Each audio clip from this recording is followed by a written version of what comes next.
Good afternoon and good evening, everybody. Welcome back to WHU TV. My name is John, your host, as always. And as we can see, we've been returned once again by the big hairy man himself. Charlie, how you doing, mate? I'm all right. I'm dealing with it as best I can. There's nothing in this game to win a bet. I'm just dealing with it as it comes, as it happens. Yeah, I know what you mean, mate. Hang on, sorry, my computer's. See, this is exactly what I was telling you before going off. It's just gone a bit crazy then. But right, okay. So, I'll in 2 seconds. Honestly, this bloody thing. Right. So, as always, guys, let's have a. John's gone. John, you've gone, mate. It's nice. My show now. Hello, everyone. Welcome. Make sure to subscribe while you're here and like. If you want to hear John playing guitar, Honestly, then make sure to shut keep up, doing you. that. What did I tell you? What did I tell you? It just goes crazy sometimes. It's absolutely fucking mental. But anyway, so yeah, because you've had your 10 seconds of limelight now, mate. So let's have a look. That's all I need. I shine bright. Just have a look to see who's in the chat here. So we've got Theme Parks is back. Hello, mate. Good to see you. JJ's is in as well. I think he's awake and asleep at the same time by the look of that message. Sofian's in as well. Bex is in as always. Andy Walsh for the third evening on a row. Welcome back, mate. Good to see you. What's it?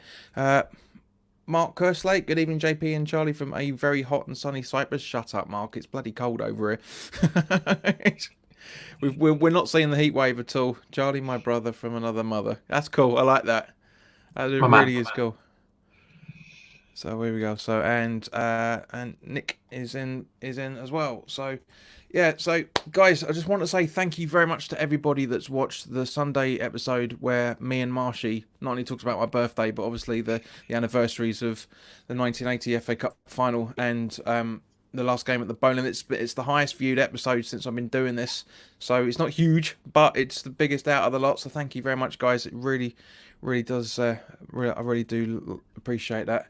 So, Charlie, I don't know if you've been keeping too much up to date with what's been going on the last couple of days, because you've had your head in the sand buried in editing for Hammers Chat the last few days. It looks like neutral grounds could be scrapped. What do you reckon? I'm for neutral grounds in general. I think that the safer the environment, the better. I understand the sporting integrity argument, but for me, the sporting integrity is already gone. I just think if we're going to play it, it has to be in the safest environment possible. And if that is neutral grounds, then it should be neutral grounds.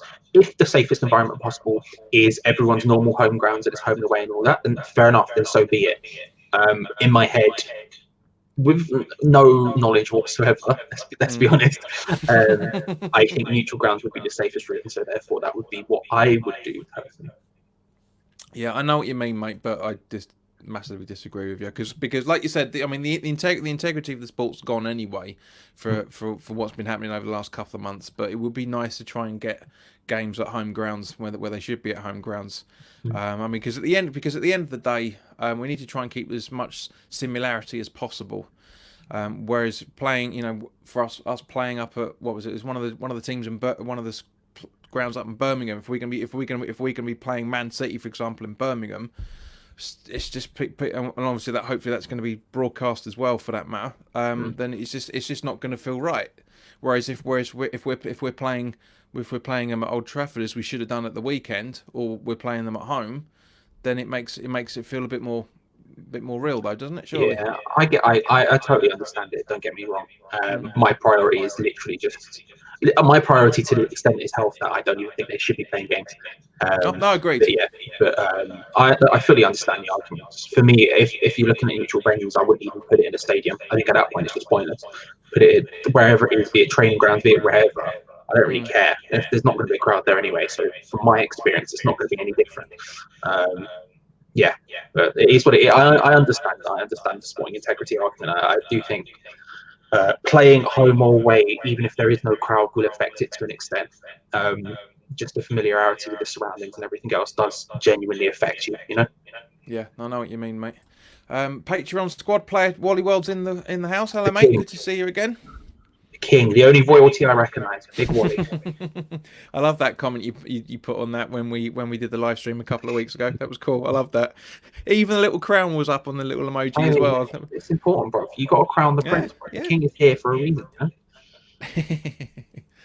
Okay, now because just to step away from football for the minute, I mean, there's still, funny enough, there's still quite a lot of things to talk about, even though there's nothing's really going on.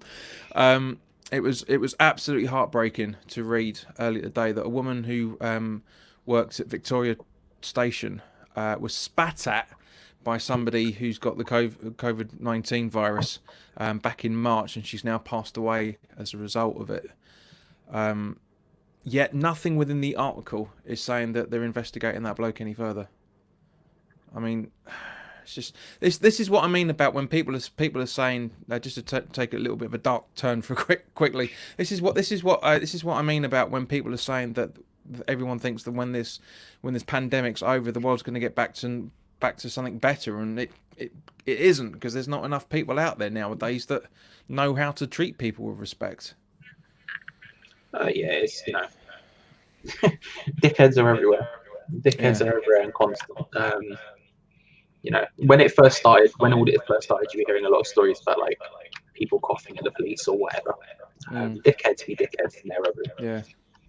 So I just hope that, I mean, as I say, there's nothing in the article to say that the police are going to be taking any action. I mean, at the end of the day, it's Victoria Station. The place is crawling with CCTV cameras all over the place, so they should be able to, I'm hoping something's going to happen, but, obviously my condolences to and everyone else in the football world, I'm sure, to the family of this lady, because it's not on. It's just absolutely not on.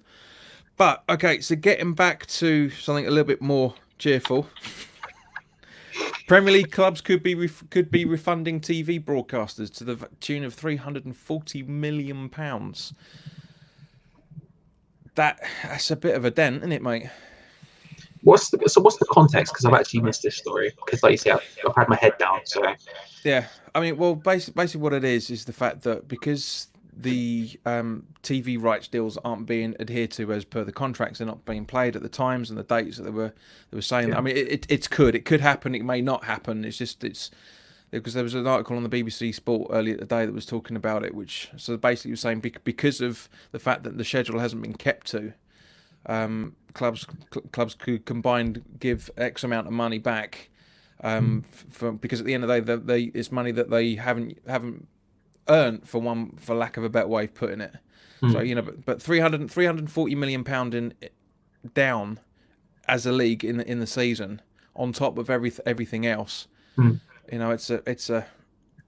This is Sullivan bait, mate. This is Sullivan bait. This is Sullivan absolute bait to say, right, we're selling our biggest players. We're going to be bringing in some more youth, like or lump it, which I'm happy with, mate. I would take having kids in all day long. Yeah. But I mean, so obviously this is the first time you're hearing it. So what are your thoughts on it? It's a story that's easy to write, because it's one of those things where you get a very big number out of it, without any sort of semblance of it actually being not true, because the accuracy is there, but it can write a good headline out, something that may or may not happen with any sort of certainty. When it comes to the money in general, I think, we'll see. We'll see what happens. No one knows what's going to happen. No one knows the situation that's going to happen. Every company is hurting equally. Therefore, if you are, say, Sky, you're obviously going to recoup any money you can, because you're also going to have been hit very, very badly from this. I mean, think about how many people cancelled their Sky Sports subscriptions when football stopped. I know people who did it straight away the second that it even happened. So they're going to be hurt, right, didn't he? Yeah, was one of the first ones. So like, everyone will be hurt equally. So I understand, as much as it's sort of the natural reaction for me is to want to almost vilify them for trying to claw money back in this situation. I'm also aware of the fact that the games are being played purely for money. Everything is just people trying to figure out what the hell to do at this stage. So it's a very difficult thing. I think in reality, it needs to be a situation where everyone, the Premier League, the TV companies, everyone gets around the tables and just hammers it out. Shout out to Rebecca. Unintended.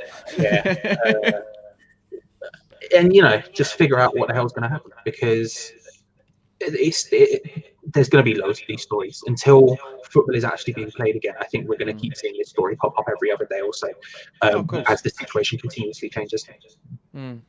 I completely agree with you, mate, because at the end of the day, there's loads of stuff that's been coming up again. Like, for example, what was it, a couple of weeks ago, that the whole story about Matty Cash was being repeated, even though nobody said it was actually about a bid back in January. And also, likewise, the conversation that a few of us had last week, when the story about Sean Dyche approaching the club back in November to become Pellegrini's replacement.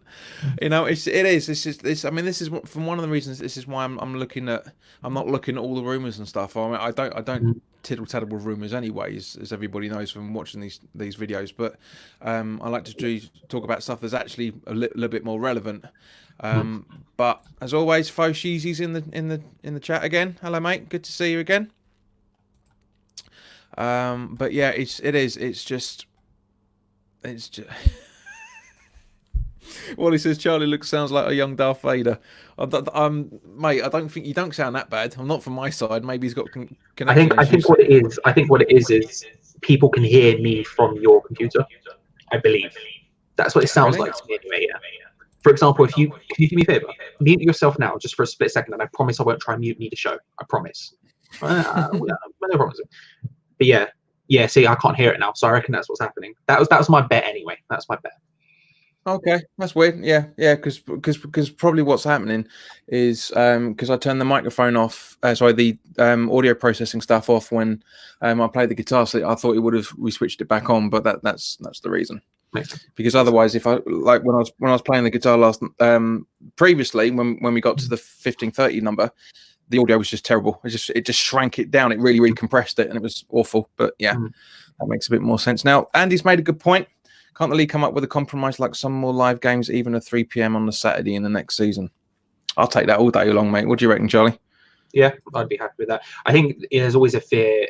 It's like the OG fear, right? When the match today first started happening, clubs and people in football were concerned people would stop going to football because they could watch on television. In the same way that I think there's a fear of putting Saturday 3 p.m. kickoffs on means people won't go to Saturday 3 p.m.s, and I don't think that's true. I think if you build it, people will come, people will watch it, but people will always go to the games. People buy season tickets for a reason because they want to go to every game. It's an unfounded fear, in my opinion. Oh, it's just people saying, well, there's going to be emptier seats because the people are going to be going more to the pubs than that, which is going to happen, but it's not going to stop the season ticket holders and those that go in, week out that I haven't got season tickets. So it's just a get round clause. But having said that, I don't remember hearing anybody complaining about that when Amazon did it over Christmas and New Year period. Apart from the banners that were turning up saying, Amazon's killing football, because it's another company trying to get more broadcast stuff out of it. But at the same point, more people got to watch it. Amazon, to be honest with you, Amazon was a good thing. I feel very strongly about that. Football is ridiculous. Like, the broadcasting rights aren't good right now. Just because you can pay Sky and then get some of the games doesn't mean it's good. I think it should always be improved upon. I think the way Amazon did it was very good. Even some minor things like having the ability to turn off commentators in some matches was incredible. I love that. That was such a small thing, but it's such a cool thing. Like, which Sky, you can do Sky because did that. Sky did that a lot when they first boofed up to the HD service. You could turn the commentary off, and I really enjoyed it. Really enjoyed it. It's such a cool little thing that it's perfect, because to be honest with you, when I watch matches on television or definitely legally online, I just want everyone to know that I'm watching it definitely legally. I turn it down because the commentators frustrate me. So I turn it down and just listen to music instead. So it's a nice little feature. But the more ways, if the closer we get to a system where you can just pay to watch all of your team's matches and that's it, is better. The ideal system is everything's for free, but that's obviously never going to happen. But yeah. Yeah, no, I agree completely, mate. And the really interesting thing is, I was looking at again in the same BBC article about the funding, the refund, I should say, went on a little bit further detail to confirm what's actually going to be happening between now and the middle of June. Not a lot by the looks of things, just a lot of people sitting around talking things out. But tomorrow the PFA and the LMA. So that's just to clarify for those that don't know what these stand for. There's the Players Football Association, the League Managers Association, are consulting members on medical protocols, which I think is a fantastic idea. With no idea what those protocols are going to be yet, but we'll find that out in the next few days. Also, on where are we? Thursday. The PFL and the LMA are also going to be meeting with the culture secretary and the football authorities. So basically having exactly the same conversation that they're having tomorrow, just with more people. Yeah. What? No, I mean, there's nothing I can see that they're actually meeting. So why not just have everybody together in one go, just have that meeting rather than just have stupid bureaucracy having the same meeting twice? I mean, considering it's probably happening online as well. It's just that no one's getting send the StreamYard link, bro, and everyone can just jump in. It's not that deep. We can figure it out. Skype, Zoom, these things exist for a reason. Exactly. Yeah. It's mate, honestly, it's 15, 20 years of working in offices, man. It really gets to me when we have meetings about meetings. It's ridiculous. And then on the 18th, so basically a week tomorrow, the Premier League players may return to initial group training under social distancing rules, and I stress may because anything can happen between now and then. And then the 25th of May, as everybody knows, is the UEFA deadline for the outline on league's decisions. Jolly, just before we wrap up the other two bits on that, do you reckon there might be a Premier League and a English Football League request for an extension on that decision? Maybe. I mean, I think, yeah, probably. I think everyone will probably request an extension, right? Like, logically, the situation is such where it's a constantly moving thing, where they would probably request one, or it might be a case where they propose what they say and then say these are on the proviso that certain things happen in between the time of starting, if you know what I mean. So let's say they picked a date in the middle of whenever, June, July. Let's say July 1st, just to pick a number out of the air, right? Let's say they said we're going to start playing games July 1st. Yeah. Maybe say we're going to start playing games July 1st on the proviso that certain things are put in place either by the country, by the government, by the FA, by whoever. Because in reality, like, the UEFA and everyone else can put as much pressure as they want, but they don't really have much power in the situation. They do, because they are the overall governing body, but at the same time, if any one link doesn't work at what they want, the whole thing is apart, you know. Good point. And actually, Andy's asked quite a good question here. Did anyone find out about the players' captains meeting held today? I haven't seen anything. So Jolly, you are aware of anything yet? Or I haven't, but I can have a look. Give me a second. Okay. Well, while you're doing your research on that, I'll talk about the other 2 dates on there. Just and then the 1st of June, again, possible return of elite sports behind closed doors. So obviously that's no WWE, and there's no. I don't class golf as an elite sport either, for that matter. But go on, sir. How dare you, sir? Okay, for a start, it is an elite sport. Am I seeing bloody Fabianski do backflips? No, I'm not. Okay, so when Fabianski can do a backflip, then we can talk about what's elite and what's not. 2, we've seen Mo Salah doing backflips when he gets tackled. Yeah, right. Yeah. If there's any play acting, it's there, mate. Not on WWE. And then the 12th of June is still remaining the same. That as it stands at the moment, is the Premier League's aim to return for the first fixture of this. So Charlie's obviously got some porn going on, otherwise he wouldn't be muting his mic. Not some is what I'll say. Sophia, listen, Sophia, how dare you? Listen, what is okay. I'm just gonna leave that. He's 17, man. Come on. So he should like. He's 17. So you know, if he can figure it out, you know, I'm sure you can. See, he said CM Punk's his favourite. I've forgiven him. Sophian, you're forgiven. I want you to know you're forgiven. CM Punk is a legend. Richie's in as well. Hello, mate. Good to see you. But yeah, see what everyone's. I was going to say no, I didn't. So I couldn't find anything on the players' meeting today. I don't know if it's happened or not. Okay. Yeah. Yeah. You want to see what talk about everyone's power? talking. It would be them, right? It will be the players. Players have the ultimate power because ultimately the game literally Yeah. does not exist without them. So if the PFA or the captains of clubs, whoever it is, goes up to them and goes, actually, we're not starting until July, we're not starting until August, we're not starting until September, we're not coming back until certain things, then that's what's going to happen. Like, they have the ultimate power in this situation. Yeah. Oh, 100%, mate. And obviously, you know, Danny Rose has kind of put that out again today, that he's criticised having football when there's so many people in hospital, there's so many people dying because of it, and he's completely right. But I don't know if you yeah, all right, I'll just continue that conversation between you two for a little minute. I watched WHU up until 2 months ago. It's so crap. Not that it was scripted, but it wasn't entertaining anymore. I will say WWE is struggling big time. I won't say a WWE. Money in the Bank, which for CZ was mentioned, was actually quite good. The Money in the Bank match, worth a watch.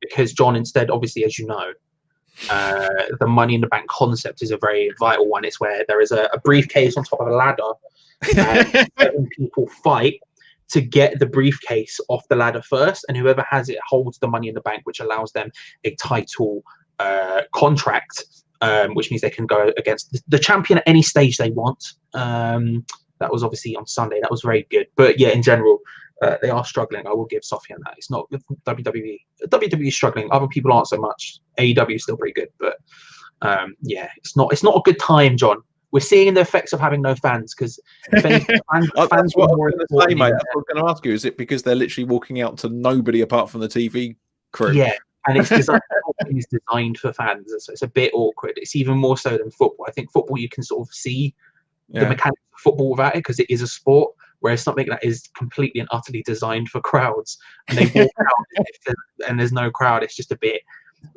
awkward. There are ways around it. Like I said, the Money in the Bank match was good. But, yeah, I mean, I'm going to side with Sofian on this one. I mean, I haven't watched it since I was 17 either, for that matter. So that was a long time ago. But when it was a lot better than it is now. When you had the British Bulldog, you had what was it, Arachnaman as well, for that matter. That bloke used to crack me up. Absolutely brilliant. If you were 17, that would have been what, 97. So we're talking right at the beginning of the Attitude Era. So we're talking Bret Hart, Stone Cold probably just turned up before the legal case happened. Many years before the legal case. Yes. But, it was entertaining to watch. It was funny. It was because it was, as I say, I haven't watched it for 20 odd years, so I can't really say. But in those days, it was really entertaining. They come on, you get the show on, and all that sort of stuff, and you know. But like I say, he's now. I found women. That's what I'm saying. It's saying, look, she's on the show. It's Asuka. I think Raw Women's Champion Asuka. I think it's a situation where it is still entertaining, but WWE isn't good right now. And so it's very difficult to defend. Whereas if you watch anything else, it's still very entertaining. You watch, you want to talk about comedy, you watch an Orange Cassidy match, you'll have a grand old time. But it's a bit much. It's a bit much. Yeah, I know what you mean, mate. But for us football fans, and to be honest with you, this is probably going to be the first time I'm going to be watching the Bundesliga ever, because it's back. Apparently, it's back on Saturday. Now, I did have a look to see what the fixtures are on. It doesn't look like the fixtures have been updated yet, so I'm hoping in the next couple of days we'll be able to get to see something, because it's supposed to be this Saturday. So, who, as I asked Jared the same question last night, who are you going to be watching in the Bundesliga? I haven't decided yet. It'll probably be based on what match. I have a soft spot for Dortmund because Dortmund, I just like the way they run as a club, and I love their stadium. I wasn't quite like the yellow kit, if I'm being honest. I quite like the yellow kit. But it'll be whichever matches look the best, to be honest. Yeah. What about you? What are you? It's the glory hunt for the Bundesliga. Wow. Listen, if you can't support your home team, which are good, you might as well support. I'm a Bayern Munich fan. I'll change my mind. Viva Munich. Who are you looking out for? What are you wanting from a Bundesliga match? What are you looking for? I just want to be entertained. That's all I'm looking at. Is just the fact that I just want to get, and partly, to be honest with you, partly it will help. It will help my videos about who I think we should bring in next season as well. For that matter, that'll be because let's face it, mate. David Sullivan's going to be doing exactly the same thing. He's going to be watching all that lot doing the same thing. But no, but yeah, I mean, I'm looking forward to seeing some teams. I'm looking forward to watching Schalke. Yeah. Because and Augsburg and Leipzig, and just a lot of it really just kind of like how I got into West Ham in the first place. Just I just was watching football and kind of levitated towards West Ham. So it is the age old saying of a football club chooses you. You don't choose it, sort of thing. So it'd be nice to have I mean, I don't watch. You see, the thing for me is if it's not an England game, it's not a West Ham game, I'm not really interested. There's nothing really. There's nothing really there to pull me in, but because we haven't seen football for 3 months, it's pulling me in. Yeah, I think it is a different experience watching a team that you don't support, if you know what I mean. But I tend to look at it as a sort of learning kind of thing. You watch it and you think, looking at the tactics, looking at it a bit more of like an analytical football mind in a sense. Yeah. But yeah, I do like the Bundesliga a lot, to be fair. But I mean, what was it before the lockdown? I was watching a lot more Championship than I normally do, especially trying to watch Leeds get beaten. That was quite good fun watching that. Especially like for example Brentford Leeds, I really enjoyed that game. That was really good. But yeah, it's going to be interesting. And I mean, at the end of the day, I've got a nice little projector as well, so which I bought, and I'm using the reverse of my football backdrop as a projector screen for the minute until one gets delivered. So it's actually quite cool watching movies on that. I've actually quite enjoyed it. So hopefully going to try and crack that out over the weekend and get some football up on the really big screen. Yeah, saves a lot of space for that, man. It saves a lot of space having a projector rather than a tele. It does. You have to have a wall for it, but apart from that, it does actually save a lot of space. I think it's a good thing. I think it's a good thing. Just opening your eyes, watching it something a bit different. Like I said, the reason I like Dortmund is because, not going to lie, it's because Thomas Rzic played for them, and then because Shinji Kagawa played for them, and I do love an attacking midfielder. There's something inside of me which just loves a little tricky attacking midfielder. But yeah, you'll probably come out of it feeling like a couple of good players, because I think the thing I like about Bundesliga is I think every team has a couple of really good players. That you look at, you go, oh, hello, they're really good. Oh, they're really good. And because the way their system works, they just produce good players. It's worth watching. If anyone's thinking about it, I would say watch it. Check the thing. Pick a game that takes your fancy and go for it. Rich, that's exactly the point that Rich is making. Watching Bundesliga was help us getting used to watching football behind closed doors. Because I watched Wolves' Europa game before the lockdown, and it was funny hearing the commentators every other second apologizing for the microphones picking up the swearing by the managers and the players. That was cool. And Gonzo's Gio's mate, I should say, modern day Russell Crowe. I wouldn't go that far, mate, but thanks for the compliment anyway, mate. Much appreciated. But yeah, it's Andy's asking a good question. Is Reece Oxford still playing in Germany? Do you know at all? Because I have not been keeping tabs on him. Yeah, he plays for Augsburg, as far as I'm aware. All right, okay. So, yeah. I don't think he starts for him, but he does play. He is in the squad. I think he had, how many appearances this year? Off the top of my head, 5 maybe. But he is in the squad for Augsburg. And talking of that team, do Augsburg have cheerleaders? And as usual, I thought she might reply to that one. Yeah. It's one of his main traits right now. I'm not going to lie about it. He does love a cheerleader, does our king. Mate, you name me one bloke over the age of 22 that doesn't. With obviously the exceptions of a few things, But I don't like cheerleaders. It's a lot of effort to go to, and I'm not even like. It's long. I'm just looking at my phone. I'm looking at Twitter. It's like it's a lot. Just put like music on, put the Clash on, and I'm fine. I'll deal with that. I don't need to, It's just a lot of effort. Nick's asked quite a good question here, actually. Do you think Balbuena will turn good next season? Yes. I think he'll be better. His first season showed that he has all of the qualities necessary to be a big success in the Premier League, and I think if he was to leave us, he could go to many, many clubs in Europe. Would it be? It's just a matter of refinding that form for him. And I think if he can do it, he'd be a success at most teams in the Premier League. Obviously, the top echelon, no, that's not where he fits in. But for us, I think he's more than good enough Yeah, he's shown he has it. What about you? What do you think? I'm exactly the same. I've never said he's a bad player. Never said he's a bad player. He is a good player. It's just the fact that, you know, he struggled. Second season syndrome, possibly. Mm. It's like when anybody brings in a new manager, right? Their Mm. first season is brilliant because nobody knows what their tactics are going to be. Second season comes around, they've figured it out. So they've he sets his teams up this way, therefore we play that way to counteract it, which I think is a bit of a problem that Slav had for the first season at the London Stadium, because everybody figured out what he was doing.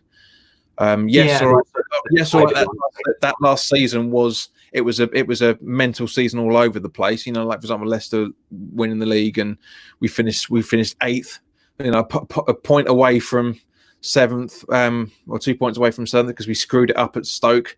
Was it leading 2-0 at half time? We lost it 3-2. It was like, I was there for it as well, man. That was really painful. But yeah, you know, it was good fun. But at the same point, you know, and I honestly think it's the same thing with the general. I really think it is the fact that he had such a good season because nobody knew what he was going to be doing, that people actually managed to figure it out. So actually, you know, because you know what managers are like, they pinpoint certain players and say, right, you play this way, mark him that way, etc., etc., etc. And that's how I reckon that's how they figured it out. Especially Man City, first game of the season. You know, they just completely made him look like he was a ghost. You know, and it was a real shame. But I still maintain he's a good player, and I really do hope he has a decent run out next time we see him. Yeah, and centre back pairings are obviously vital as well. Like if you could be playing as well as you want as a centre back. If your partner isn't playing very well, then it's not going to happen because there's two of you in that space for a reason. So I think in that first season we were lucky because him and Diop both found very, very good form off the blocks, and found and it's sort of an incredible partnership off the blocks as well. It really worked. Diop would step forward and Balbuena would cover. Balbuena, like he was making interceptions left, right, and centre. So it's one of those things where I don't think we'll ever see the best out of any of our centre backs until we settle on a single partnership. Changing it constantly is not helpful. Obviously, when injuries happen, it happens, but you do need consistency in those positions. That is vital. So yeah, if he gets the game time, because let's be real, at this point in time, it would be Diop and Ogbonna starting ahead of him, which would be unfortunate for him. It is what it is. That's just the way these things go. So we'll see. It's about him stepping up and taking his chances when he gets them, which he didn't do this year. To be fair, he just did not do it. He wasn't very good when he played this year. So. Yeah, which is one of the reasons why Ogbonna's been so brilliant for us the whole season, is the fact he's gone against exactly what you've just said to a degree, because he's gone, well, it doesn't matter who I've got. I'm going to be playing out of my skin anyway. I'm going to be doing what I should be doing. But you're right. The communication thing is completely, it's 75% of it. Young Tom's in saying, good evening, gentlemen. How beautiful we both look tonight. Especially Charlie. This lockdown vibe is suiting him. Mate, I'm not going to disagree. You know, you go through phases of being the wolf man, and then you come out and look like you've got a bird, and you're all shaved and your haircut's done. Well, the irony is when I looked last time I didn't, and now I do, so it's fine. Well, can you pull up Tom's comment just a second while we're talking about looking good? Just any of his comments, really. Can we just look at that profile picture just for a second? Look at that. I know. Look at that. Oh, in a suit, the whole thing going on. Look at that. Tom out here, professional in that. I love it. Sky Sports wannabe. Yeah. Oh, he's going to be Jim White in 10 years, is that boy? I tell you now. Where else? Okay, so also there's good news that the furlough scheme has been extended to the end of October, which is really good, and more specifically that the Chancellor has confirmed that there's going to be more flexibility around how to use it from the beginning of July, and also it's still going to be the same money. It's still going to be 80%, and it's still going to be of your normal wage, and it's still going to be up to $2,500 a month. So, because Gio and I were talking about it last night to a degree, because their plan originally was the fact that this was only last till the basically the first accounting quarter, which is the end of July. Now that they've extended it for a further 3 months, kind of gives to me the kind of, not reassurance is the wrong word I'm going to be using, but it is reassurance at the same point that the fact that we are going to be in this for this lockdown for a long time, a lot longer than everybody is thinking. And I'm glad from what but the reassurance from that side of it is I'm glad that the government are actually thinking that far ahead, rather than the usual 2 to 3 weeks that they seem to give us an impressions for the last 20 odd years.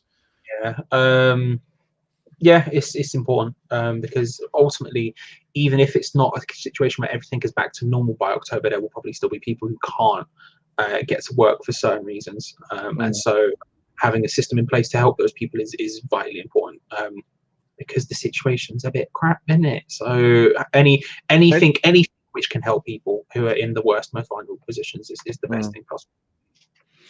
Now, it was interesting and kind of inevitable at the same point to see that the anniversary games at London Stadium have been cancelled. I mean, duh, seriously. But from one point of view, because of it, it's saving Newham Council money for having to retract the seats. Yeah, they'll be making money on the stadium by not doing anything with it. Yeah, I know. Makes no sense, but it is probably the fact of the matter, isn't it? Yeah, no, we're not going to sit like that. Yeah, just yes. Tom's giving me a bit of grief, so I need to find his message. What he said. Where are we? Because it's what happens when you're having a conversation, fella. Where are we? Yeah, Tom. Happy birthday for the other JP. So there's another. So I got completely. The other day, I think he means. Yeah, I got completely. Like a professional, Thomas. Can't let has a go at me and doesn't even bloody spell it right, honestly. Hope you had a good day in lockdown. I did, mate. Thank you very much. I was talking to Luke at Three Hammers in the morning. We went on his All the Gear No Idea. That was good fun. And then me and Marshy talking about it in the afternoon. And so I just used my projectors to watch movies for most of the afternoon. It was good fun. It's nice. I don't like turning 40 on a Sunday. I don't like any birthday on a Sunday for that matter, much less this bloody situation. But yeah, it's weird. But at the same point, it was quite nice to have a bit more interaction with people. That was because the whole point of Sunday. I mean, granted, it was I left it a little bit too late because half of me, as I said to Jerry, I wasn't actually gonna do anything on Sunday. I was just gonna leave it completely, but I didn't want to let you guys down because these are daily streams. Because I was trying to get everybody together because I invited Nikki, Ryan, Gonzo, Gio, yourself, Tom, but even Becca to come on and we'll all talk together at once. But it was obviously not enough notice for people to do it, which is fine. But I just thought, what better day than the anniversary than to get everybody together, because loads of people have been asking for everyone to get together and talk about West Ham, and the whole time would have been perfect, but wasn't to be, unfortunately. So maybe in the next decade we might be able to do it. You never know. Set the date, everyone. May 2030. It's happening. Let's go. I'll probably actually. That's probably when my hair will start probably falling out. To be honest with you, because. Okay. So there was Knees Up Mother Brown did an article about the YouGov poll that was done recently. I'd never heard of it until today. I mean, YouGov isn't in any shape or form officiated to the government in any shape or form. It's no different than YouTube, really. It's just putting a poll up on Twitter. It's basically what it is. For lack of a better way of putting it, but it shows that 1 in 5 people feel that the return of the Premier League will give people the lift they need at this time. Which, unfortunately, I think this is going to be the catalyst that the Premier League will need to have the games. This is the problem.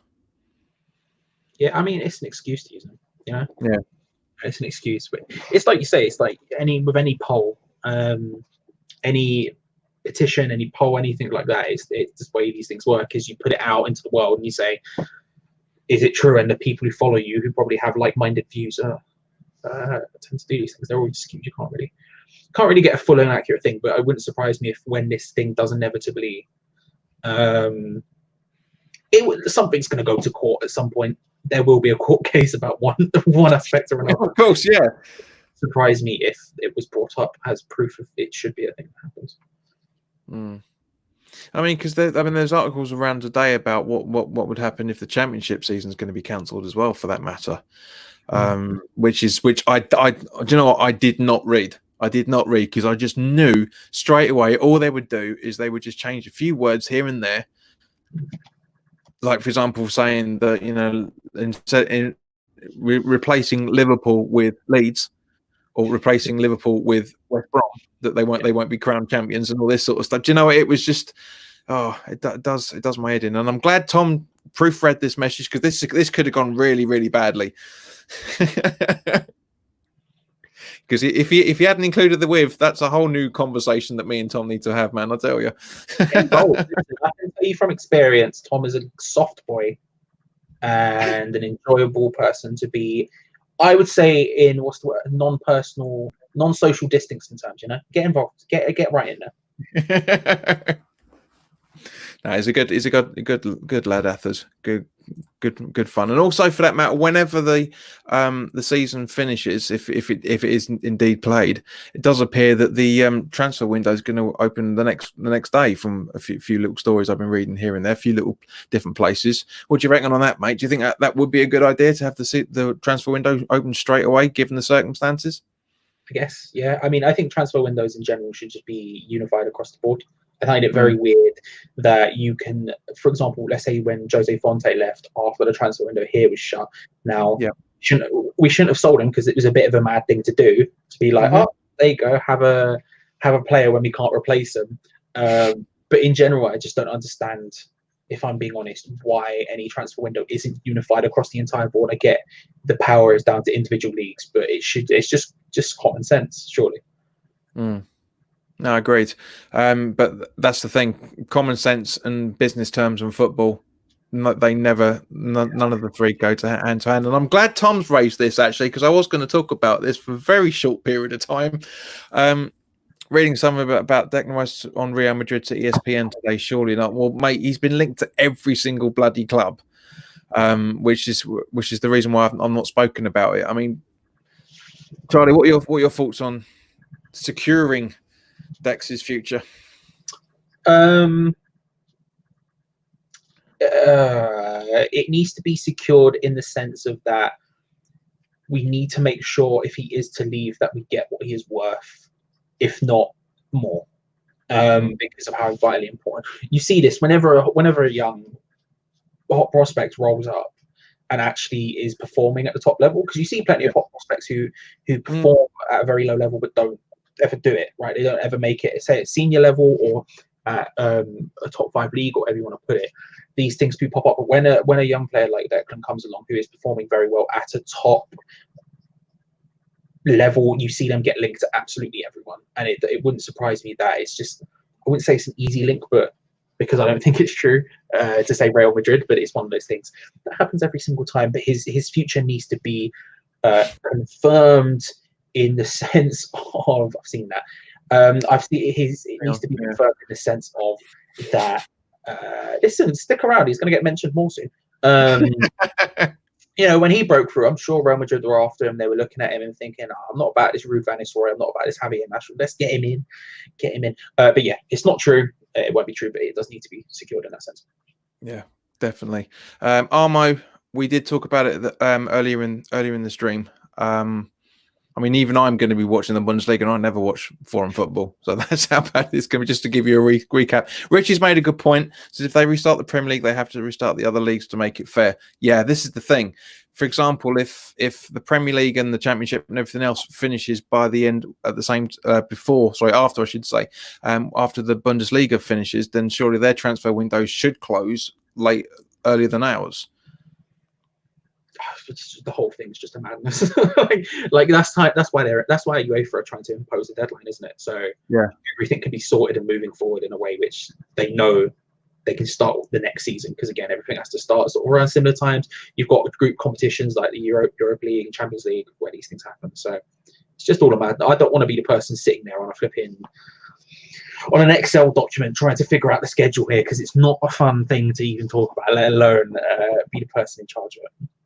Yeah, no, agreed. It's just it's crazy that I mean, I say I can understand the reason because he's like you say he's a hot prospect, and with exception in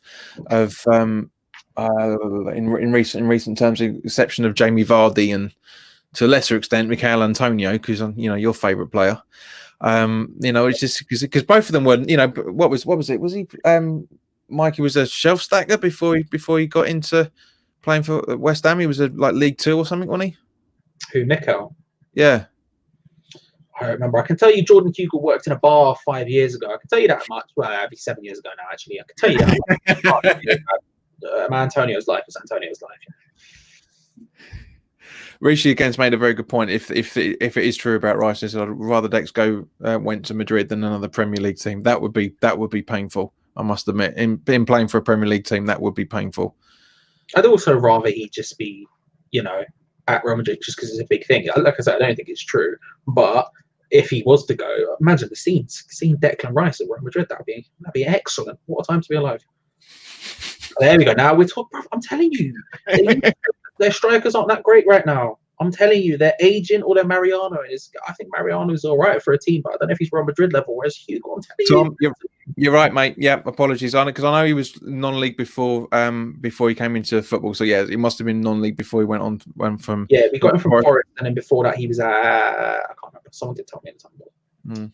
I wouldn't. Next question, sir. No, here's all right, Nick. Here's what I'll say. Right, what is he worth? Is £300 million. What would I sell him for?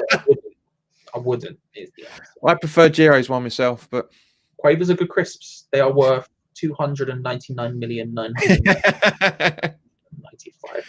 I'm biased because he lives in Spain. Yeah, that's fair enough, Richie. Fair enough. This is a good one from Armo. It said, if you could sign 3 realistic players for West Ham, 1 defender, 1 midfielder, and 1 attacker, who would it be? I can't answer it because I don't really look much outside. But Johnny, go for it. Okie dokie.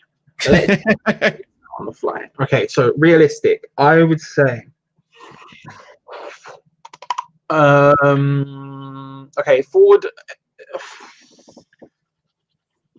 you know what? From the championship video that myself and Gio made, Gio did the research. I did. Yeah, go watch it, please. I think Gio's shout of Carlin Grant was great.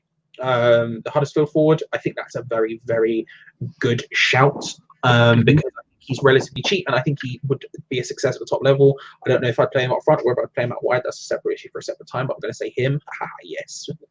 Loopholes. Midfield, really, really like John McGinn. I think if they go down, if Villa go down, which looks like it will probably happen, I would definitely look to pick him up potentially. I don't know where I'd fit him into the team. I wouldn't start him ahead of, say, Fornells, for example, and then the midfield three. My midfield three, in a general, what is our strongest 11 sense, the midfield would be Declan Rice, Souček, and Fornells. I don't think McGinn gets into that, but I do like him a lot. I do like him a lot. I like Cantwell a lot as well. I just think they're good players. And defender, we need left back and right back, really. So left back probably, we need left back and right back. So I'd probably say realistic. Thomas Meunier from PSG. It's not that realistic, and I think he's destined for bigger and better things, but he is on a free. So we could roll up and probably offer him more money. He's a right back. It would be him and then one of the youth players being my right backs. Get shot of Fredericks and then loan out one of the other youth players would be my ideal. But again, I don't think he's that realistic because I do think he's probably destined for bigger and better things. He could play for a Champions League team quite easily, but he's on a free. There you go. There's 3 off the top of my dome. Your go, John. Good luck. Well, I do think the left back in that Gio talked about from Fulham. I think that's a good shout. As everybody knows that, those who've been watching it for the channel for a regular basis knows I've got a bit of a soft spot for Fulham. Even though what happened in the summer, that aside, I've always had a bit of a soft spot for Fulham, and so yeah, I'd take it. Do you know, I still would love to see Damari Gray. I really, really rate that kid from Leicester. I really, really do like him. I think he would fit in quite well, especially bearing in mind we need wingers with a little bit more pace. I know he's not the quickest the whole of the time, but he is. I just love him. I really, really love him, and I would. It goes against everything that I've been saying over the last couple of years, but I would take Mitrovic. I really, really would. I said we've had one Andy Carroll. We don't need another one. But at the same point, we've got Allaire, and we need an Andy Carroll next to him. So, to be fair, I think Mitrovic is less Carroll, more Arnautovic in style. Not that he's going to dribble past 5 people, but he's certainly more mobile than Carroll is, in my opinion. Yeah. I like Mitrovic. I like that as a shout. Actually, it's a good one. I like Mitrovic. So. I mean, that's a Charlie approved. There you go. Have that. I'll get you a gold sticker. I mean, because at the end of the day, he's the games are very, very similar. You're right. There are subtle aspects to it, but we need the sort of kind of like an Antonio stroke Carroll up front, and you can't get much better than Mitrovic from that side of things. So that would be quite a good one, actually. Right. So we're coming into the last 10 minutes. So obviously, guys, keep your questions coming because we've had some good ones in lately. It's getting a bit tasty in the chat, shall we say? Mostly from Gio's comment, but yeah, as it always is. But no, okay. So your all-time starting 11, mate. Go. Blimey, right? Go. Okay, we're starting. Okay. So I'm going to go for a mixture of who I think is the best and who are my favourites. If you want to see a mixture, if you want to see who my favourites are. I did a video on my Hammers 11 recently with Ross about my favourites. So some of these people will be the same as that, some might be. So go and have a look. I would say there's at least one person in that team you wouldn't expect. The left back. That was a cheeky little plug for you. That was a cheeky little plug. Right. Let's go for it. So the first one for me, goalkeeper, is Fabianski. I think he is the best. So I've only picked players who I've seen. Right, so there are even people who I could have picked who were around where I was alive, but I didn't see enough of them to fully. I don't want, as I said to John before this, I don't want to sit here and pretend. Do you remember when Trevor Brooklyn scored that belter against Birmingham? Like, I don't want to pretend. Okay, so I'm only going to pick players I've seen. Right, Fabianski, I think, is the best goalkeeper I've seen. It would be between him and Robert Green for me for best, but I think Fabianski is slightly better. I really, really. Really like him. I'm sorry, Tim. It's just true. He's just good. Well, Tim hates all goalkeepers anyway. He says they're never doing the job properly. That's very true. He doesn't. He doesn't like goalkeepers. He's not a fan of that position. I say. Centre back pairing would be James Collins and Winston Reid. Mm-hmm. There are other people who I thought about, like for example, Anton Ferdinand. I had a big soft spot for that volley against that goal against Bolton. Let's talk about. Yeah. That was a sweet strike. It was a beautiful strike. But James Collins is about as West Ham as you can get without actually being a West Ham, like born and bred West Ham. The guy bleeds it. He's an absolute legend when he just stands and just like, he's a big boy. He's like Leonidas, you know what I mean? He's kicking people down. Oh, it's just a grand old time. And then Winston Reid, I think, at his peak should have gone to Arsenal. When Arsenal were actually good back then, he just should have gone. Like he should have gone to them. The fact he didn't is a bit. I respect it a lot. I'm happy he did. Like he could have gone, and I think he signed a new contract instead. But he could have quite easily have fit in a top 14 during that period. And the fact he's been with us for so long, there's recognition because he has been absolutely vital at times, absolutely vital. Fullbacks, we'll start with left back Cresswell. I think Cresswell's the best left back we've had since I've been watching the club, or at least I've been aware of. Like again, there are people who played for the club who. Like Julian Dix was playing for the club while I was alive, but I don't remember him enough to sit and again try and act like I can put him in this team. I don't want to, so I say Aaron Cresswell because again, he should have gone to Liverpool. Like it just should have happened. I don't think the bid ever came in, but when there was those rumours of the 25 mil to Liverpool thing happening after the last season at Bowling and just before that the one where he was hammer of the year and like he was really good. 3.5 mil. That's a good transfer, that is, 3.5 million to have someone coming from that long. Right back is Thomas Repka. Now we're going off the rails in all senses of the word. Shout. What a scary human being. Still is, mate, as you know from what he's currently doing. Yes. Or not doing at the minute. He's the first player I loved at West Ham who wasn't someone you should love in a sense. Like he wasn't the greatest right back or centre back in the world. He never was going to be. But the dude, do you know what I like, John? I don't. This is a bad thing to say, but I do like a good two-footed challenge every now and then. You know what I mean? Just a robust challenge, to use political terms. A robust challenge. I do enjoy it. And if you want a robust kicking the shit out of somebody, want a robust challenge. And Repka is very well for that. Yeah, he's perfectly suited for that. And he also has he's got that maverick thing that everyone loves a little bit. I remember in the championship when he was playing for us, which was when I first started going to games a lot. We had a free kick on the halfway line. He went up to take, and instead of taking it, he just started doing kick-ups to the point where the opposing player went over and basically pushed him. The referee had to come across and basically just go, "Look, don't be a dickhead," to Thomas, which was a good old time. It's going to be a 4-4-2, John. Traditional 4-4-2. So get excited for that.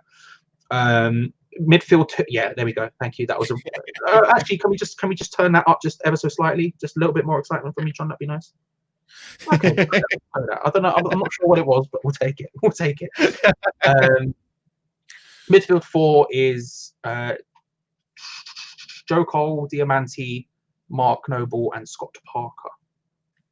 Actually, screw that. I'm taking Diamanti out. I'm putting Yossi Benayoun in. Change my mind. Oh, I was trying to think about it there, but I've gone for that. That's what I'm going for. Mark Noble, he needs to be in everyone's team. I don't care what anyone says. Joe Cole is my favourite footballer to have ever played football. He's the reason. He's like, when I grew up watching West Ham, I was watching Joe Cole. He's an absolute legend, brilliant footballer. Yossi Benayoun.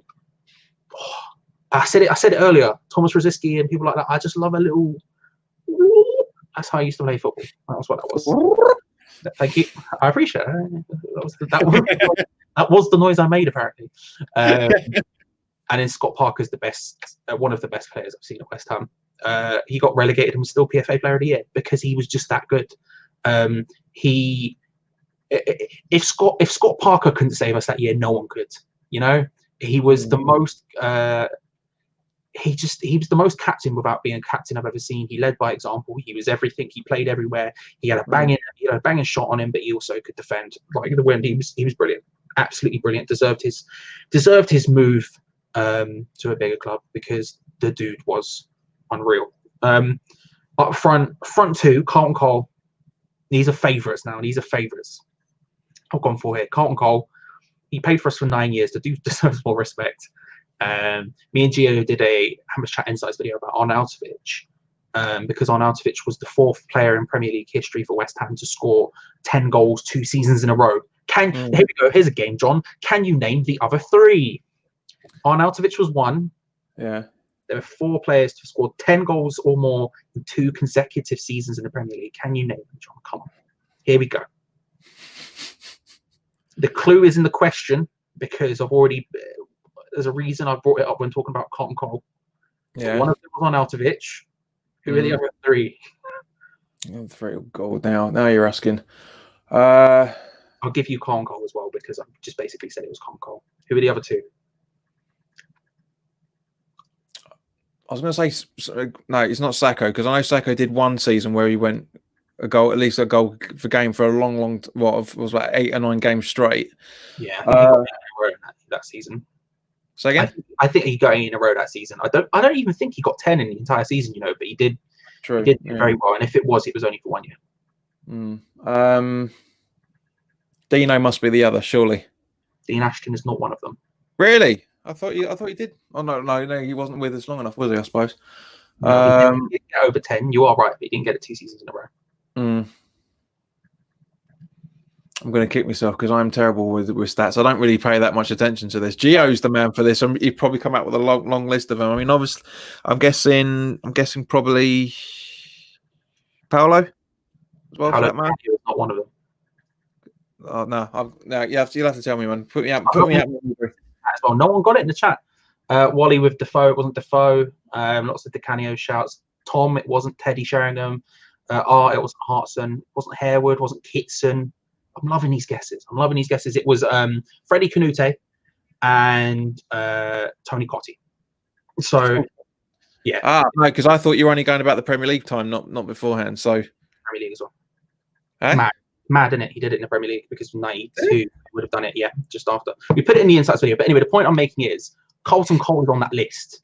Yeah. And yet Carlton Cole, he gets so spoken about as if he is a joke, and he is in a lot of ways. He moves weirdly. He's just sort of odd in the way he just.